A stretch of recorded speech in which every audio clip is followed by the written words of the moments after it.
大家好，我是夏媽。今天我们來做一道必點的經典湘菜剁椒魚頭，在家做出地道口味，感受湖南熱辣的城市性格。剁椒魚頭是每一家湘菜館都有的招牌菜，58到88不等，學到就是賺到。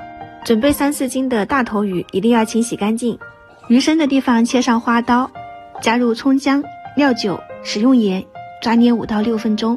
只要把這一步做好了，蒸出來的魚頭就沒有土腥味。切點蒜末，配上3-4勺的剁辣椒，這個剁辣椒一定是小米辣做的才夠地道，加上豆豉就可以啦。先來炒醬，開火起灶，下入剁辣椒、蒜末和豆豉，入鍋爆炒出香味，再淋上一點生抽，翻炒均勻就可以啦。這個就是剁辣椒醬，用它蒸出來的魚頭又香又辣，特別的入味兒。均勻的鋪在魚頭上面，水開入鍋，蒸上12分鐘。趁着這個時間，煮上一些麵條。魚頭醬汁的絕配一定是這一碗涼水白麵，有了它才有靈魂。這個時間蒸出來的魚頭剛好夠鮮嫩，出鍋撒上蔥花，澆上熱油，伴隨着魚頭和油發出來的滋啦滋啦美味交響，這是一道經典湘菜剁椒魚頭就搞定了，香氣四溢，香辣好吃。